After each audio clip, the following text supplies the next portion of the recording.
Once upon a time, there were two sisters named Mangita and Larina who lived in a small cottage. Mangita was very hardworking, and in her free time she worked at her father's fruit shop. Larina, on the other hand, loved traveling and having fun.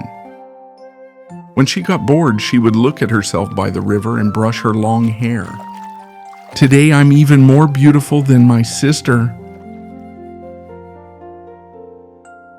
One day, Mangita and Larina's father went on a long journey that could not be undone. Although Mangita was very sad about her father's departure, Larina was happy. "Now I can sit by the river all night." After her father left, Mangita began to work even harder. In the morning, she would sweep the floor, make delicious soup for lunch, and hang laundry. Larina's only entertainment was causing trouble for her sister. She would dirty the carpets at home and pour ice-cold water into the cooked soup.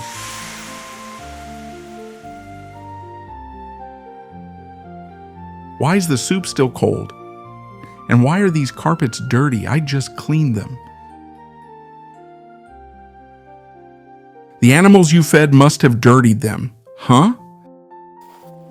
One day, Larina went out for a walk in the forest. She carelessly picked unripe fruits and threw them into the river. At that moment, an old woman walked slowly towards her. "Hello, dear girl. I am very hungry. Could you give me some fruit too?" Larina handed the old woman the wild strawberries she had just picked, which tasted bad. "Auntie, you can eat as much as you want. These are the most delicious strawberries in the world." As soon as the old woman ate the strawberries, her stomach began to hurt. "Are these strawberries delicious?" "Ugh, still, thank you."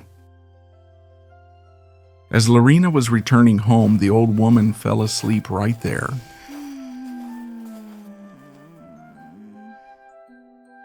While Mangita was out in the forest gathering vegetables for dinner, she saw the sick old woman.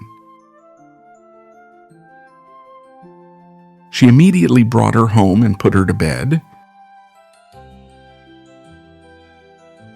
"What is this woman doing in our house? She smells awful." "Don't say that, Larina. The woman is very sick. We must feed her healthy food to help her recover." Mangita prepared hot soups and made herbal teas for the old woman. Larina secretly poured out the soups and put dirt into the herbal teas. "Larina, did you put dirt in this herbal tea? Tell me right now." "No, I didn't put it. The old woman did." In a few days, the old woman had recovered. "You're a kind-hearted girl, Mangita. If you ever get sick, eat these blueberries every day. You will recover right away."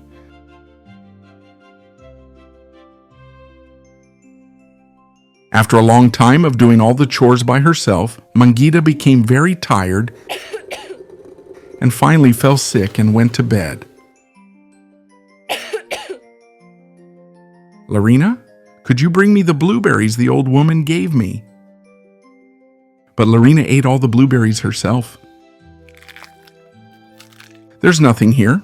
Maybe the birds you fed ate them all." Mangita became even weaker, falling asleep drenched in sweat. Larina left the house and went to the river to comb her hair. At that moment, the old woman appeared before her again. "Hey, little girl, where's your sister?"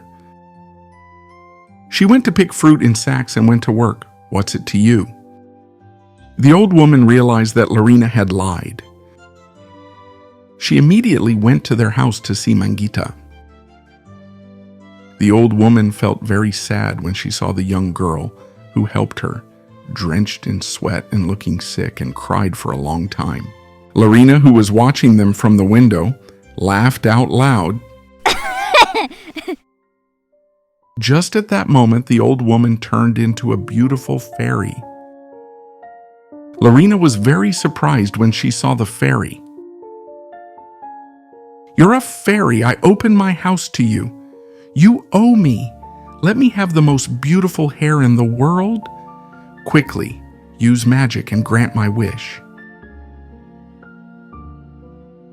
Actually, when the fairy first saw Larina, she turned into an old woman to see if she was a good person. "I gave you a chance to do one good deed, but you always did bad things." At that moment, the fairy waved her magic wand from side to side. Larina's hair turned into ivy. "Ha! My hair! What happened to my hair? It became so ugly! Help!" Larina ran to the river in fear and looked at her hair. As flies buzzed around her head, her ivy hair suddenly got stuck in the ground. "I've become so ugly. I don't want to look at myself."